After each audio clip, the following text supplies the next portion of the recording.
Welcome back to Real Life. I'm Sarah Bernard, and this show is all about buying, selling, and owning real estate, one of my favorite topics. I'm a realtor myself and also a TV host. And home, being at home, growing up in a home, designing a home, these are some of my favorite topics.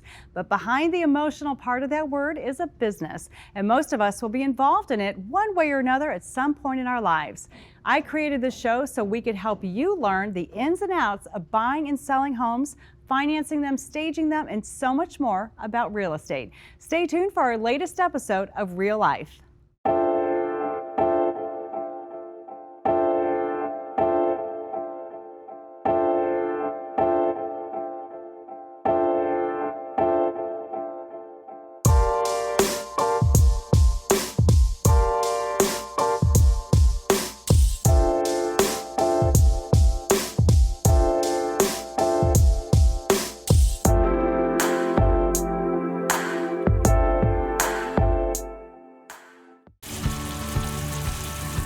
When fire and water threaten your home, hand the cleanup over to the team that stays with you every step of the way in your journey back. 1-800-SERVPRO and ServPro.com, like it never even happened.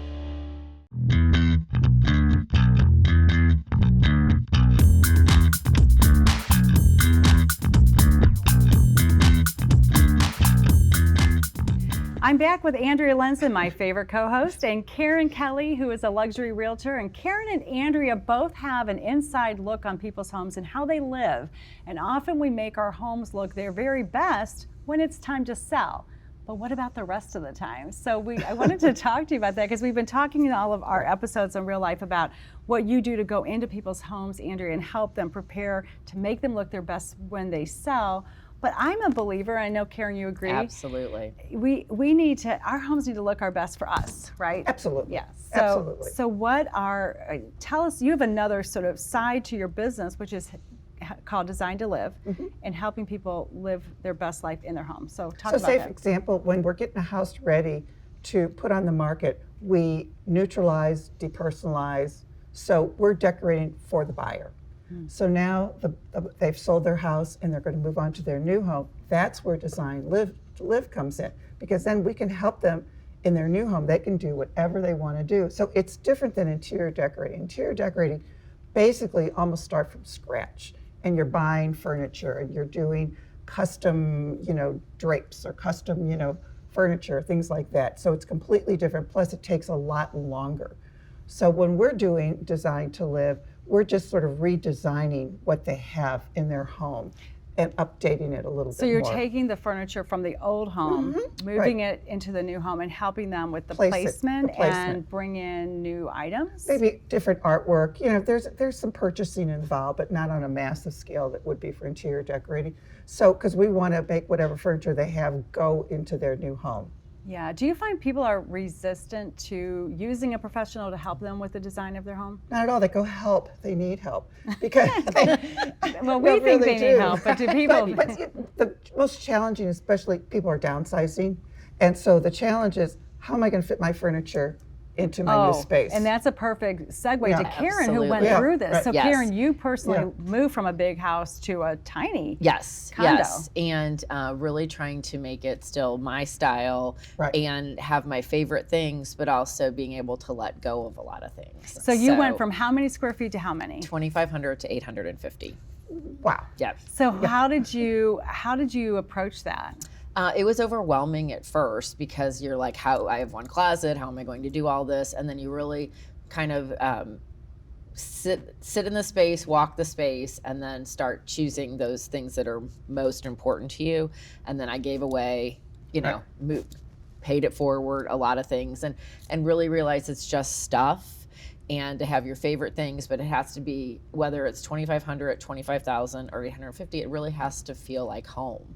And that's the biggest compliment I get from my friends. They're like, it still feels like a home because you of have my a collection. Beautiful 800 square feet. Thank you. It's beautiful, and you made it you. It made it me. And yes. storage was a big thing. Yes. Well, and that's interior decorating. That is done for you, where staging is for the buyer. And during that process, we're already having them reduce their closets, decluttering, removing things, so they're prepared when they do that downsize and that move.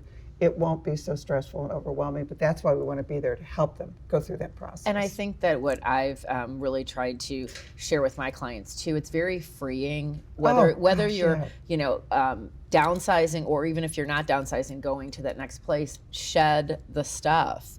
Why are we going to pack up a pot of stuff you're never going to use again? So Exactly. really trying to pay it forward, again, as we said, donate, whatever it is, but really trying to let them know that it's freeing. And they do. They say, I cannot believe how much better this feels when you don't have all this Yes. clutter. So they feel that way around when you. they're preparing their home to sell, and so what you do is you help them have that same feeling Seamless, yes. when they Seamless get move. into their new home, and Exactly. it's fresh and new. It might be their same furniture, but it's But it's going to have a fresh look. It's got a new floor plan, new colors, new whatever. But then we can bring in certain items to really personalize it for them and just make it their own home. Yeah, very good. I love this conversation. Great topic. Thank you so Yes. much. Design to Live, Andrea Lenzen. Karen, thanks for being here again as well.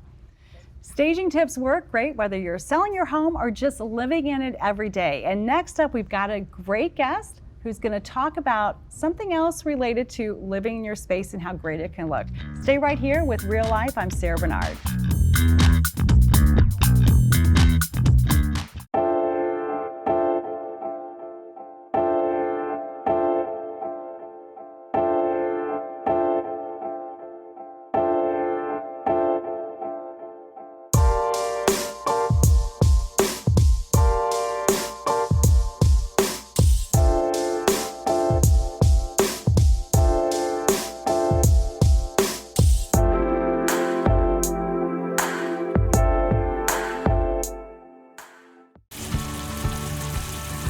When fire and water threaten your home, hand the cleanup over to the team that stays with you every step of the way in your journey back.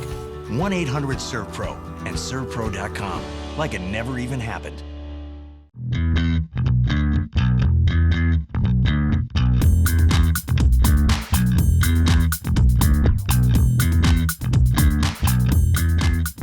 Home remodeling, finding a painter or contractor, figuring out how to do what we want to do in our homes, it's complicated. So Karen and I invited one of our favorite people, Darren Johnson, who owns a home renovation company, to give us the tips of the trade. Welcome, Darren. Yeah, good afternoon. I know you're busy, so thanks for coming in and spending a few minutes with us today. Oh, glad to help. Yeah, so when people decide that they want to do work on their home, what would you recommend they do what's the first step in finding a contractor? It's hard. I'd ask your neighbors, your relatives, who they've had good luck with, who they've had bad luck with.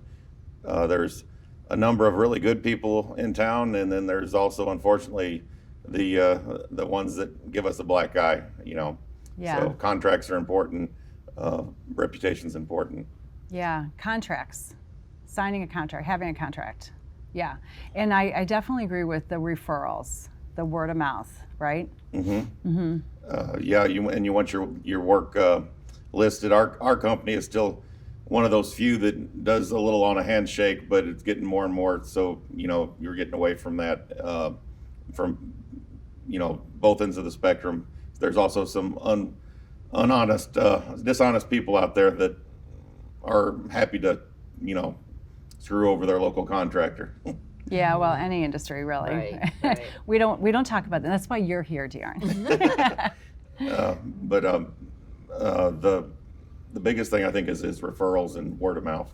And I think when you're getting ready to do any sort of home project, talk about expectations, timelines, what everybody thinks it's a do-it-yourself project, and then it's not, and it costs more, and then supplies and things like that. So when you really be realistic, when you sit down with your contractor about what your goals are and to accomplish those, because I think sometimes people are disappointed because they've budgeted this for a kitchen or that for a bathroom, and then all of a sudden it's like, well, we're 10,000 over budget. So how do you walk people through the reality of a home project and making their vision come true? Well, we do that. We do a walkthrough on the project. Then we go back and figure materials and labor, and everything you're doing should be listed on a sheet of paper someplace, and your materials. And then you have to decide, do you need somebody to hold your hand when you're picking out the materials? Like if you're doing a major renovation in your bathroom, do you want someone to help you pick the tile, pick your colors? It could be something as simple as a really good interior decorator, or it could be something like one of our local vendors that you'd schedule an appointment with them, go in, work with the designer for a couple hours, and then you're going to pay a little extra for that, but I've been told that they're well worth their money. And you're packing your patience for the whole project, because again, everything seems to take longer, not because we want it to, but really I think we watch these 30-minute TV shows and think it happens that quickly, and it doesn't. Not lately, especially with the problems with material shortages, and we've had people ask us about windows lately. I think the latest customer I mentioned said that they put their order in at a local big box store, which typically is pretty quick, and they're having to wait 4 months. Yeah. Heating and cooling, pretty much anything is being delayed, with the exception of you can still get drywall and 2x4s. Yeah. So how often do projects change scope? So you come in, homeowner hires you, and they hire you to paint the living room. How often does it stay just the living room? Kind of depends on the client. It's very common for us to come in, and once they see how nice something looks, then it changes, and the next thing you know, you're gutting somebody's bathroom and putting in a new shower stall for When them. you started just painting the living room. It's possible. What's your favorite room to redo? Well, I don't know. I mean, we have a lot of bathrooms we're doing lately. I'm not sure that's our favorite, but it's definitely our most popular at the moment. But what is your favorite? That's a good question. What do you love to do? What do you love to design? Oh, I don't know. I'm a painter by trade. I started back in the 90s, and so I like the finish work. You can just come in and you see something that was done maybe 20, 30 years ago, and it's really rough. And if we put a little, polish on it, we can really turn it into something nice. Do you take a lot of pride in the work and projects that you're doing? Yeah, and that's one area that I would say that can make or break it. Not just because I'm a painter, but a lot of homeowners think, okay, I'm going to hire the contractor to do X, Y, Z, but I'm going to finish up on I'm going to do all the finish work. And usually somebody with a trained eye can walk in and spot those things pretty quickly. Yeah, absolutely. So how about the challenges in your business? I mean, you're not out there doing all this painting yourself. You've got a pretty big business. How are you finding workers? That's a good question. We speak Russian at home, and so I'm involved. We're also Russian Orthodox Christians, so that helps. That I've got guys that work for me who don't speak English real well, so they're happy with that. And then we've also got our American side of the crew, where we recently just hired a guy that's super talented, and in his spare time builds race boats, wood race boats that I don't know. He's super talented. So yeah, that's really cool. All right, so let's shift gears for a minute. Karen, I don't know if you know much about paint finishes. No, I don't. I don't either. Talk to us about different finishes. We just have a minute before we have to wrap up. What's the trend right now? Right. What is a good trend? Whites. We went from accessible beige to light grays to whites.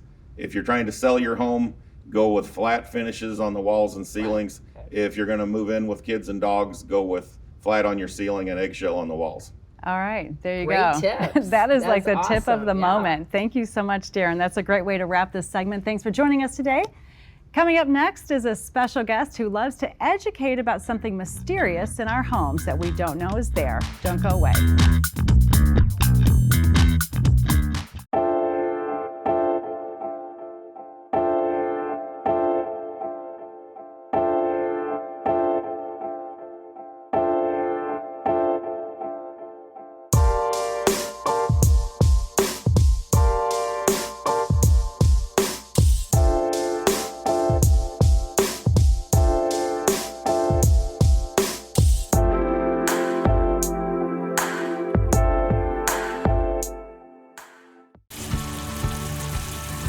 When fire and water threaten your home, hand the cleanup over to the team that stays with you every step of the way in your journey back. 1-800-SERVPRO and SERVPRO.com, like it never even happened.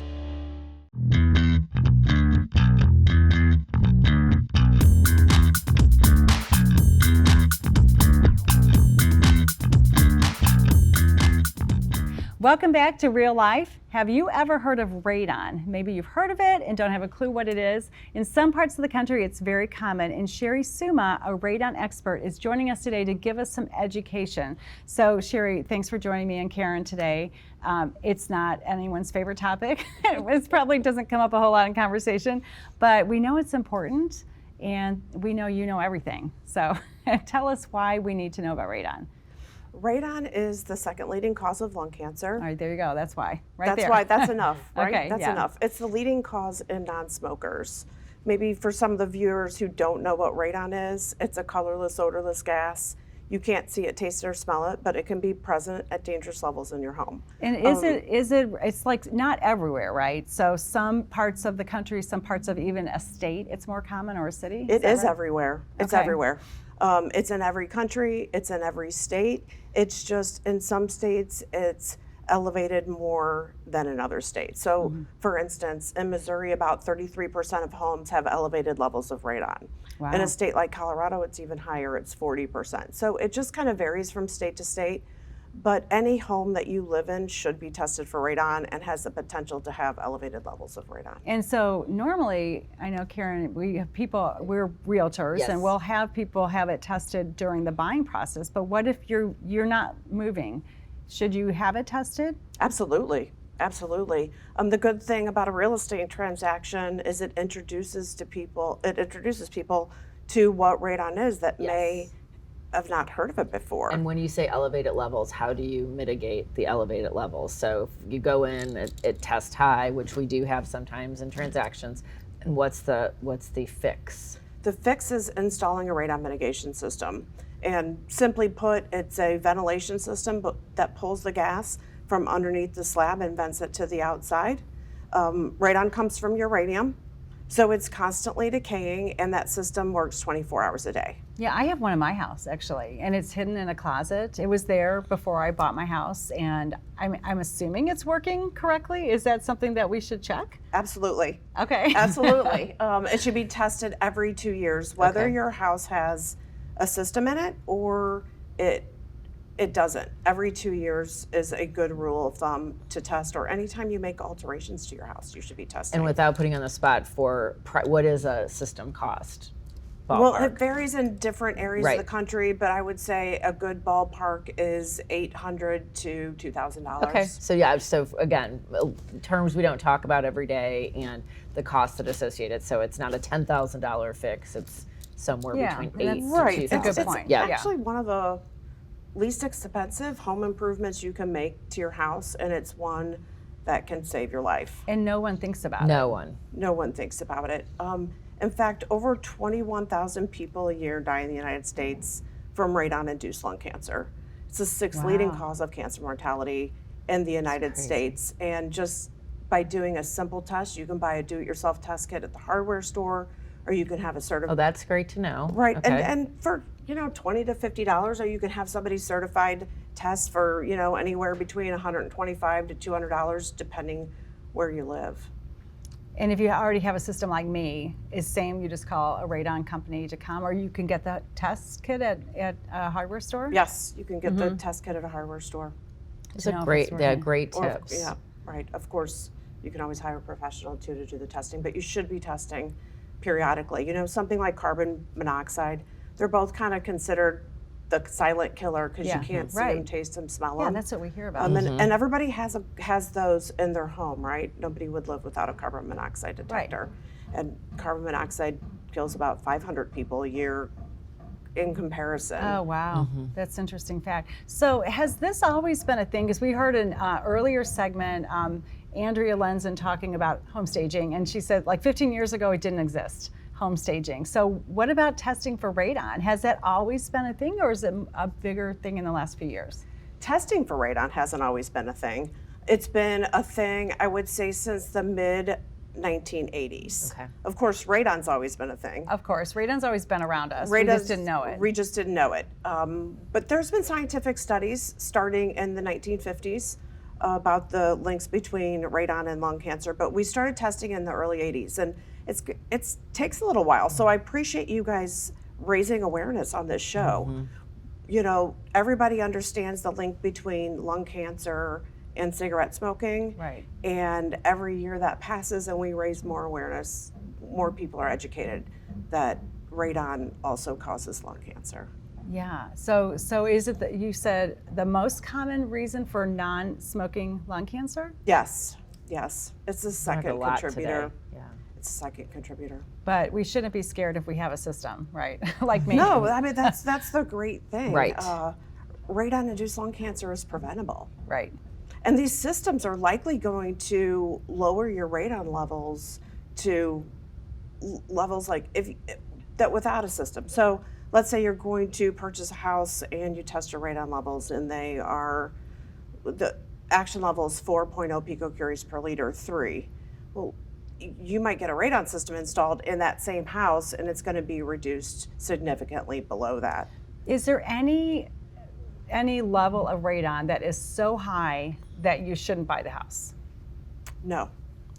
And the reason is because any house can be mitigated. So the systems can literally get rid of it, get rid of Yes. most of it. Yes, and in most any level. cases, there's no correlation to the radon level and how successful we are or how low we can reduce the radon levels. Yeah, very good.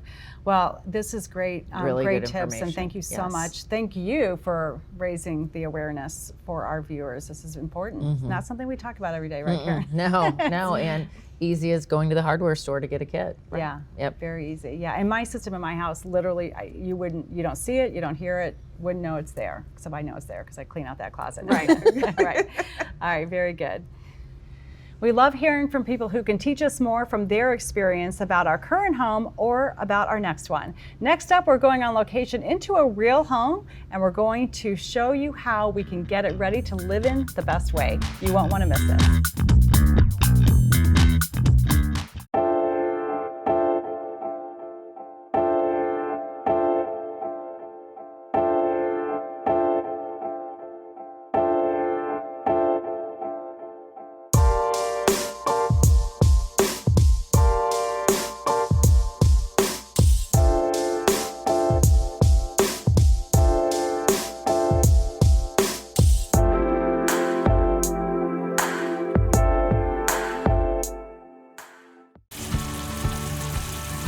When fire and water threaten your home, hand the cleanup over to the team that stays with you every step of the way in your journey back.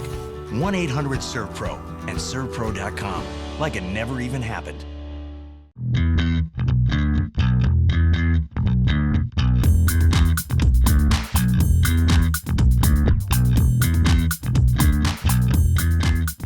Andrea, we are back. I know. Inside the house that we've been transforming for the last few weeks. So we Yes. started with the master bedroom suite, and then we did the living room, and then in our last episode we transformed the dining room, and today we're doing the final room, which is the TV den Yes. in this house. Yes. We're getting this house ready for sale. So the owner lives in it the way we all live in our homes, Correct. but called us in to see what we could do to get it ready for the market. So this is a great room. It's a small space. Yes. And We're going to open it up though. yeah, she has a treadmill in this space that Right. she uses every day, just like, where do you put a treadmill, right? Everyone has to put it somewhere.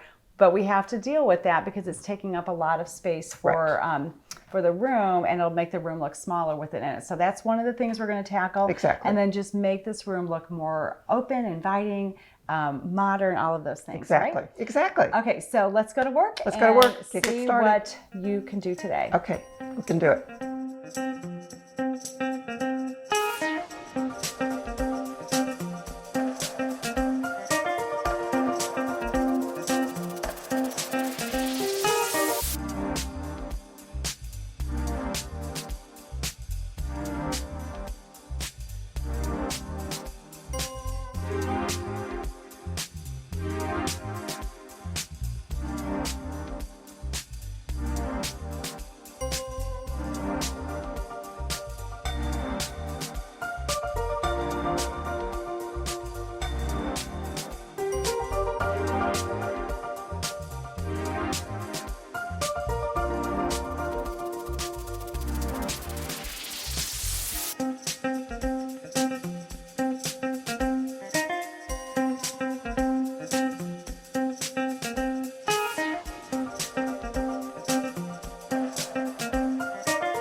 All right, and here we are, another amazing room changed, makeover, transformation. Major. Let's take a Like, look and look. let you guys see it. See, everybody So, loves this. If you remember a few minutes ago, it was dark, it was just kind of the way people live. There was a treadmill back here. We've moved everything, opened up the space. Not moved a we. chair in. I take no credit. It's all Andrea. So Andrea, tell us what you've done and why you've done Well, it. we brought in some different artwork to kind of give this room a whole different feel, some different color pillows, a lamp, needs more lighting, show how she can use her ottoman, having a cup of coffee, whatever, bringing in another chair. So this is just a great room for the family to sit around and watch TV. And except for the accessories and a couple pillows, this was And the area all rug. already here. So Andrea just took the seller's things and moved things around and added a couple of bursts of color and brought in a rug, and an inexpensive rug, and gave it a whole new look. So you have now seen an entire main floor of a home transformed in the past few episodes. So again, master bedroom, living room, dining room, and now the den. Absolutely. This is how it's done, folks. We Yeah. want to help you do the best you can to bring the most money out of your home for your next purchase. So thanks for joining us on Real Life, and keep coming back for more amazing transformations by Andrea Lenzen. Thank you, Sarah Bernard.